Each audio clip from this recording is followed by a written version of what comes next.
Bonjour à tous et bienvenue dans ce 6h30. Lors de la 6e conférence au sommet du traité d'amitié et de coopération entre la Côte d'Ivoire et le Burkina Faso hier à Ouagadougou, 11 accords de coopération ont été signés à l'issue du Conseil des ministres conjoints présidé par le chef de l'État ivoirien Alassane Ouattara et son homologue burkinabé Roch Marc Christian Kaboré.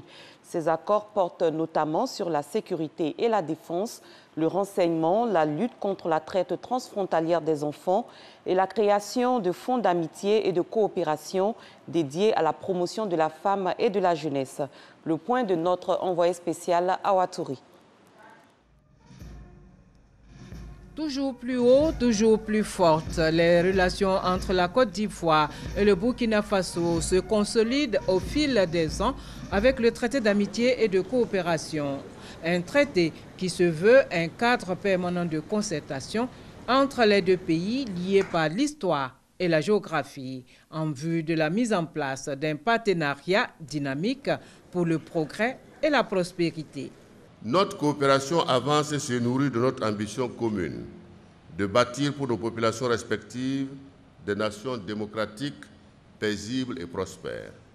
Pour nous permettre d'atteindre une satisfaction maximale de nos efforts constants d'intégration et de coopération, nous avons besoin de paix et de stabilité dans nos pays et dans notre sous-région.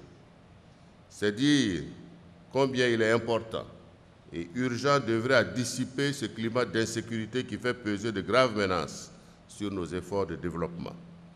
Nous devons gagner le combat contre le terrorisme, la criminalité transfrontalière organisée, les trafics illicites de tout genre et toutes les formes d'extrémisme. Monsieur le Président, les peuples ivoiriens et burkinabés partagent légitimement de fortes attentes vis-à-vis du traité d'amitié et de coopération, singulièrement des conclusions de la présente session. Il est de notre devoir de les satisfaire pour faire du couple ivoiro-burkinabé le moteur de l'intégration sous-régionale et un exemple de réussite pour nos populations. Le traité d'amitié et de coopération qui lie la Côte d'Ivoire et le Burkina Faso est, selon le président de la République Alassane Ouattara, un puissant levier pour le développement des deux pays. Le traité d'amitié et de coopération entre la République de Côte d'Ivoire et le Burkina Faso a atteint aujourd'hui une phase de maturité qui doit nous permettre de parachever les projets et les chantiers que nous avons initiés depuis 5 ans. Dans ce cadre, nos gouvernements doivent veiller à ce que les nombreux accords signés depuis la création du traité d'amitié et de coopération soient effectivement mis en œuvre. Nos populations qui suivent avec intérêt nos rencontres fondent beaucoup d'espoir dans cet instrument unique de coopération bilatérale. C'est pourquoi je saisis cette occasion pour demander à nos chefs de gouvernement et à nos ministres de faire preuve de plus d'audace, d'engagement, de détermination et de célérité dans la mise en œuvre de nos décisions. Je me réjouis de la mise en place, conformément à l'article 16 de notre traité, du cadre de concertation au niveau des chefs de gouvernement sur les décisions et recommandations du traité d'amitié et de coopération. Monsieur le Président, honorables invités, Mesdames et Messieurs, la présente session de la conférence au sommet de notre traité va se pencher sur de nombreuses questions, notamment la sécurité et la défense, la réhabilitation, le renforcement et le développement des réseaux routiers et ferroviaires, notamment la réalisation de l'autoroute Yamoussoukro-Ouagadougou et la réhabilitation du chemin de fer Abidjan-Kaya et son prolongement jusqu'à Tambao. Le suivi de la situation post-évacuation du parc national du Mont Peko, la délimitation de notre frontière commune, la fourniture d'électricité et d'hydrocarbures au Burkina Faso. Pour coller à l'actualité, le président de la République, Alassane Ouattara, a invité son homologue du Faso et la jeunesse burkinabé au 8e jeu de la francophonie qui s'ouvre le 21 juillet à Abidjan. Une autre occasion d'échange entre les pays ayant le français en partage. Retour donc ici en terre ivoirienne, dans la page économie. Rendons-nous à la bourse régionale des valeurs mobilières au plateau pour nous intéresser à l'emprunt obligataire 2017-2019. Lancé en février dernier par l'État ivoirien sur le marché de l'UEMOA, cet emprunt a été coté en bourse hier. La transaction de ce premier jour est estimée à 1 million de nos francs. Jean-Jacques Kwame. Cette cloche annonce les résultats de la première cotation de l'emprunt obligataire Trésor public de Côte d'Ivoire, TPCI, 6,25% 2017-2029. Valeur de la transaction de ce mardi, 1 million de francs CFA. Pour un début, l'opération est une réussite, souligne le directeur général de la Bourse régionale des valeurs mobilières. C'est l'une des opérations de l'État de Côte d'Ivoire qui a l'une des plus longues maturités sur le marché financier régional, 12 ans.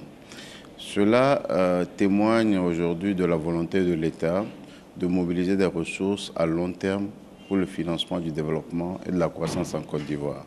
Aujourd'hui, il y a un plan national de développement qui est en cours, qui doit être financé, et le marché financier régional est une opportunité pour le faire. Pour le directeur général adjoint du Trésor, cette première cotation donne une nouvelle chance aux investisseurs. Cette cérémonie de cotation donne une deuxième vie à cet emprunt. En ce sens, qu'elle offre aux investisseurs que vous êtes la possibilité d'acquérir ou de céder des titres sur le marché secondaire, contribuant ainsi à l'animation du marché. Lancé le 27 février pour prendre fin le 27 mars dernier, l'emprunt obligataire TPCI 6,25% 2017-2029, lancé par l'État de Côte d'Ivoire sur le marché financier de l'UEMOA, Union économique et monétaire ouest-africaine, a permis de collecter 137,1 milliards de francs CFA sur 120 milliards recherchés. Objectif, financer les investissements prévus au budget 2017. Il s'agit entre autres de routes, hôpitaux et écoles. La durée de l'emprunt est de 12 ans, taux d'intérêt 6,25% l'an. Nous changeons de registre. Les pluies diluviennes qui se sont abattues sur l'ensemble du pays il y a quelques semaines ont causé des dégâts à Babokon, dans la région de Guitry. Plusieurs habitations se sont écroulées et ont été emportées par les eaux. Bilan, 4 morts. Le ministre de la Solidarité, de la Femme et de la Protection de l'Enfant s'est rendu au chevet des sinistrés de ce village. Elle leur a apporté le soutien du gouvernement. Les témoignages de Gabriel Zani. Après des pluies diluviennes il y a plus de 2 semaines à Babokon, village situé à environ 10 km de Guitry, voici ce qui reste des maisons situées en bordure de ce fleuve. Au moins une centaine d'habitations écroulées par les inondations.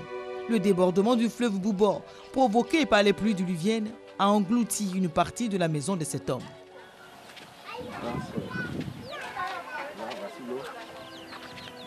Il est sorti de son nid. En temps normal, là, c'est l'autre côté où il y a les arbres là-bas, là. C'est là-bas son nid. Certains sinistrés continuent de fouiller les ruines de leur maison à la recherche de quelques objets précieux.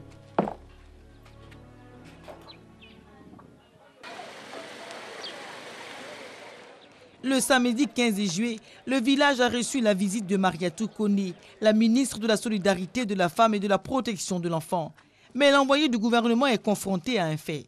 Des maisons en cours de réhabilitation sur les lieux du drame, malgré les appels au déguerpissement des sites à risque.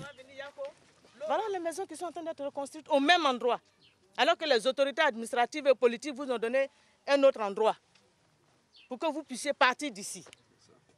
Une situation que la ministre s'explique difficilement. À Babokon, les pluies diluviennes ont fait 4 morts, dont le fils de 16 ans de cet enseignant. Il a assisté à la remise des dons du gouvernement, mais en dépit de cet élan de solidarité, la douleur est présente.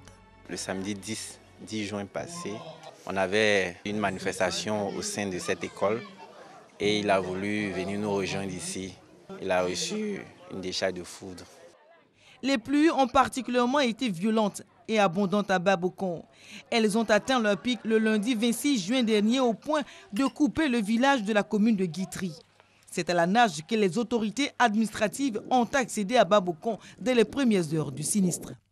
Nous avons déjà trouvé à cet effet le site de recasement qui est un ensemble de 200 lots qui est hors de danger pour ces populations, quel que soit le niveau des pluies. Nous aurons aussi l'obligation de les aider à avoir l'eau, l'électricité et tout ce qu'il leur faut pour pouvoir habiter sainement dans ces zones à risque. Cet engagement est salutaire pour Babocon, auquel la ministre réitère son appel au déguerpissement. À Babocon, il y a eu 331 victimes. Nous trouvons que c'est trop. C'est trop. Et le message que je lance, c'est que les populations doivent quitter les zones à risque. Dans ce village, elles n'ont pas de raison de rester là, dans la mesure où depuis 1987, les autorités politiques et administratives leur ont trouvé un site en amont de l'eau. Les élus et cadres de la région de Guitry se concertent pour que le recasement coûte 0 francs CFA aux populations et font diligence pour qu'il se fasse le plus tôt. Car voilà, la cohabitation du village avec ce fleuve est dangereuse. Babocon se trouve être en fait une presqu'île située au cœur du fleuve qui forme tout autour une ceinture resserrée de plus en plus avec les pluies diluviennes. Dans exactement 2 jours, Abidjan deviendra la capitale de la francophonie. Aujourd'hui, le village de ces Jeux, Cisa Marcory, va officiellement ouvrir ses portes. Avant l'arrivée de toutes les délégations, l'ambiance est déjà au rendez-vous sur ce site, nous dit Issa Chonoyeo. Marcory, Institut national de la jeunesse et des sports. Ce site abrite le village des Jeux de la francophonie. À 3 jours de l'ouverture des Jeux, l'établissement présente un visage reluisant. 33 bâtiments R+2 sont sortis des terres et des anciens rénovés. Ce mardi, avec l'arrivée des premières délégations sur le site, il y règne une belle ambiance. Le centre artistique Crimbo, en pleine prestation, permet de jauger la température des jours à venir.